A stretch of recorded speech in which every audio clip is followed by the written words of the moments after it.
வணக்கம், இது அறுசுவையும் ஆரோக்கியமும். இன்றைக்கி நம்ம சேனலில் முறுக்குக்குன்னு தனியாக மாவு அரைக்காமல் வீட்டிலே இருக்கக்கூடிய அந்த இடியாப்ப மாவு, பச்சரிசி மாவு வச்சுட்டு நம்ம எப்படி டேஸ்டியாக நல்லா மொறுன்னு முறுக்கு பண்ணுறது அப்படின்னு பார்க்கலாம். இந்த முறுக்கு பண்ணுறதுக்கு நான் வந்துட்டு 1 கப் அளவு பச்சரிசி மாவு எடுத்திருக்கேன். பச்சரிசியை வந்து நல்லா கழுவி காய வச்சு மிஷினில் கொடுத்து அரைச்சி எடுத்திருக்கேன். இதில் நம்ம இடியாப்பம், கொழுக்கட்டை எது வேணாலும் செய்யலாம். அந்த மாதிரியான மாவு தான். நீங்களும் வந்துட்டு கடையில் வாங்கக்கூடிய அந்த இடியாப்ப மாவு எதை வேணாலும் இதுக்கு வந்துட்டு பயன்படுத்திக்கலாம். இந்த 1 கப் பச்சரிசி மாவுக்கு 1/4 கப் அளவு கடலை மாவு எடுத்திருக்கேன். இதை வந்து நல்லா சலிச்சிட்டு எடுத்து வச்சுக்கோங்க. எந்த மாவு பயன்படுத்துனீங்க அப்படின்னாலும் நல்லா சலிச்சிட்டு அதுக்கப்புறமேட்டுக்கு பயன்படுத்திக்கோங்க. இது கூடவே வந்துட்டு ஒரு 3 டேபிள் ஸ்பூன் அளவுக்கு வெள்ளை உளுந்தை வந்து நல்லா வறுத்துட்டு நல்லா மிக்சியில் போட்டு அரைச்சி அதையும் சலித்து எடுத்திருக்கேன். 3 டேபிள் ஸ்பூன் அப்படிங்கிறது வந்துட்டு கிட்டத்தட்ட வந்து 1/4 கப் அளவு இருக்கும். இந்த உளுந்து மாவு சேர்த்திங்க அப்படின்னா தான் அது வந்து டேஸ்ட்டும் வாசனையும் வந்து ரொம்ப நல்லாயிருக்கும். இது கூடவே 1 டேபிள் ஸ்பூன் அளவுக்கு எள்ளு சேர்த்துக்கலாம். நான் வந்து வெள்ளை எள்ளு சேர்த்துருக்கேன். நீங்கள் கருப்பு எள்ளு கூட இது கூட சேர்த்துக்கலாம். இது கூடவே ஒரு டீஸ்பூன் அளவுக்கு சீரகத்தையும் சேர்த்துக்கலாம். இதெல்லாம் நல்ல ஒரு செரிமானத்தை வந்து தரத்துக்காக. இது கூடவே வந்துட்டு ஒரு 1/2 டீஸ்பூன் அளவுக்கு உப்பு சேர்த்துக்கலாம். இன்னும் இது கூட நான் வந்து கட்டி பெருங்காயத்தை கொஞ்சமாக தண்ணி சேர்த்து கரைச்சி வச்சுருக்கேன்.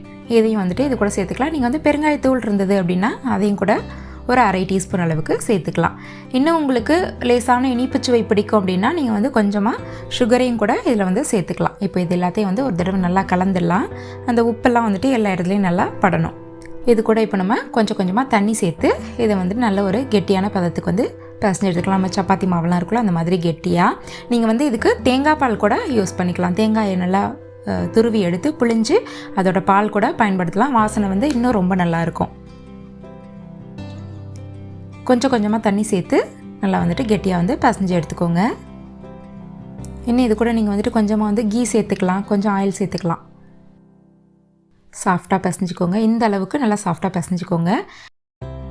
இதை பிழியறதுக்கு வந்து நான் இந்த ஸ்டார் அச்சு யூஸ் பண்ணுறேன். நீங்கள் வந்து இந்த மாதிரி 3 ஓட்டை இருக்கும் இல்லையா, அந்த அச்சு கூட வந்து யூஸ் பண்ணிக்கலாம். நடுவில் வச்சுட்டு இந்த அச்சில் வந்துட்டு நல்லா அதை வந்து ஃபிக்ஸ் பண்ணிடலாம். இப்போ மாவை கையில் கொஞ்சமாக எடுத்துகிட்டு நல்லா உருட்டிக்கலாம். உருட்டிட்டு இதை உள்ளார்க்க வச்சு அப்படியே நல்லா அழுத்திடுங்க. உங்களுக்கு வந்து மாவு ஒட்டுன்னு தோணுச்சுன்னா அந்த சைட்லலாம் வந்துட்டு நீங்கள் கொஞ்சமாக வந்து எண்ணெய் வந்து தடவிக்கலாம். அப்போ வந்து மாவு ஒட்டாமல் வரும் நல்லா. இப்போ இதை மூடிட்டு இதை வந்து நம்ம பிழிஞ்சிக்கலாம். இந்த மாதிரி அழகாக வந்து உங்களுக்கு வரும். நான் வந்துட்டு முறுக்கு பிழியறதுக்கு வந்து இந்த மாதிரி சில்வர் கிண்ணத்தை வந்து பயன்படுத்தியிருக்கேன். இந்த மாதிரி சின்ன சின்ன பிளேட் இருக்கு இல்லையா, இதில் பயன்படுத்தணும். நமக்கு வந்து ஷேப் வந்து நல்லா வரும். நம்ம வந்துட்டு முறுக்கு வந்து எடுத்து எண்ணெயில் போடுறதுக்கும் வசதியாக இருக்கும். நான் வந்துட்டு இதை வந்து பிழிஞ்சு காமிக்கிறேன். ஓரளவுக்கு கொஞ்சம் ஹைட்டில் வச்சுக்கோங்க, மீடியம் ஹைட்டில் வச்சுட்டு அதுக்கப்புறமேட்டுக்கு இதை பிழிஞ்சிங்கன்னா நமக்கு வந்து அந்த ஷேப் வந்து நல்லா வரும். அதை பிழிஞ்சு காமிக்கிறேன். அப்படியே மேலே தூக்கிட்டு அப்படியே சுற்றிக்கிட்டே வந்தீங்க அப்படின்னா நல்லா அழகாக வந்து வரும். நீங்கள் வந்து சின்னதாகவோ இல்லை பெருசாகவோ உங்களுக்கு தேவையான அந்த சைஸில் வந்து நீங்கள் வந்து இதை வந்து பிழிஞ்சிக்கலாம். நான் வந்து ஒரு 3-4 சுற்று வந்து சுற்றுறேன். அப்போது ஓரளவுக்கு வந்துட்டு கொஞ்சம் பெரிய சைஸ் வந்து நமக்கு கிடைக்கும். நீங்கள் இந்த கடலை மாவு இதெல்லாம் சேர்க்கறதுனால வந்துட்டு நல்ல முறுமுறுன்னு டேஸ்டியாக இருக்கும். கார்னரில் வந்துட்டு அதை லேசாக வந்து அழுத்தி விட்டுக்கலாம். அப்போ தான் நமக்கு எண்ணெயில் பொரியும் போது அது வந்து பிரிஞ்சு வராமல் இருக்கும். இந்த மாதிரி எல்லாத்தையுமே வந்துட்டு ஒரு 4-5 பிளேட் யூஸ் பண்ணி பிழிஞ்சு வச்சுக்கோங்க. இப்போ எண்ணெய் வந்துட்டு ஓரளவுக்கு வந்து நல்லா சூடாயிடுச்சு. இந்த கிண்ணத்தை வச்சு முதல்ல நம்ம வந்துட்டு இந்த மாதிரி வந்து போட்டுக்கலாம். உங்களுக்கு வந்து இந்த மாதிரி போடும்போது நீங்கள் பொறுமையாக போடணும், இல்லாட்டா வந்து எண்ணெய் தெறிக்கிறதுக்கு வாய்ப்பு இருக்குது.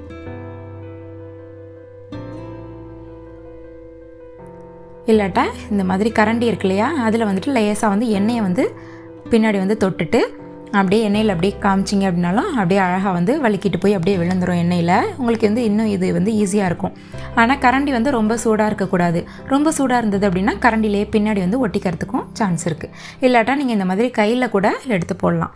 இந்த மூடியில் வந்துட்டு நீங்கள் வந்து சில்வர் அந்த தட்டில் வந்து பிழிஞ்சதுக்கப்புறம் அதை அப்படியே கைக்கு மாற்றிக்கோங்க. மாற்றிட்டு அப்படியே பொறுமையாக அந்த எண்ணெயில் வச்சு ஒரு பக்கத்துலேருந்து அப்படியே போட்டு வந்தீங்கன்னா அழகாக வந்து எண்ணெயில் வந்து விழுந்துடும். அவ்வளோதான். இப்போ ஓரளவுக்கு வந்து நல்லா வெந்துட்டுருக்கு. நம்ம வந்து அப்பப்போ இந்த மாதிரி வந்து திருப்பி விடணும். பேன் வந்துட்டு சின்னதாக இருக்கிறதுனால முறுக்கும் கொஞ்சம் பெருசாக இருக்கிறதுனால ஒரு 4 அந்த மாதிரி தான் வந்து நம்ம வந்து ஒரே டைமில் போட முடியும். நிறைய வந்து ஒரே டைமில் போட்டோம் அப்படின்னா எண்ணெய் வந்துட்டு இந்த சூடு குறைஞ்சி எண்ணெய் வந்து குடிக்க ஆரம்பிச்சிடும். அதனால் ஓரளவுக்கு கம்மியான அளவுலேயே ஒரு 3-4 அந்த அளவுக்கே வந்து முறுக்கு செஞ்சு சுட்டு எடுத்துக்கோங்க. இப்போ அப்பப்போ நம்ம வந்து இந்த மாதிரி திருப்பி விட்டுடலாம். இப்போ ஓரளவுக்கு பபிள்ஸ் எல்லாம் வந்து குறைய ஆரம்பிச்சிருச்சு. ரொம்ப சூடு அதிகமாக இல்லாமல் ஓரளவுக்கு மீடியமாக வந்து ஹீட் இருக்க மாதிரி பார்த்துக்கோங்க. ஓரளவுக்கு கலரும் வந்துட்டு நல்லா வந்துடுச்சு, அந்த பபிள்ஸும் நல்லா குறைஞ்சிடுச்சு. இப்போ வந்து இதை நம்ம எண்ணெயிலேருந்து வெளியில் எடுத்துக்கலாம்.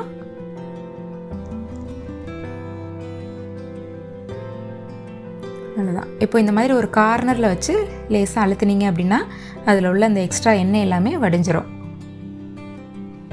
அவ்வளோதான், முறுக்கு வந்துட்டு சூப்பராக ரெடி ஆகிடுச்சு. சுட்டதுக்கப்புறம் பார்த்திங்கன்னா நடுவில் வந்து இந்த மாதிரி வந்து சின்னதாக ஒரு ஓட்டை இருக்கும். முறுக்குக்கு நடுவில் அந்த மாதிரி இருந்ததுன்னா நல்லா வெந்துருச்சுன்னு அர்த்தம். சுவையான முறுக்கு சூப்பராக ரெடி ஆகிடுச்சு. நீங்களும் இதை ட்ரை பண்ணி பாருங்கள். இந்த வீடியோ உங்களுக்கு பிடிச்சிருந்ததுன்னா மறக்காமல் நம்மளோட சேனலை சப்ஸ்கிரைப் பண்ணுங்கள்.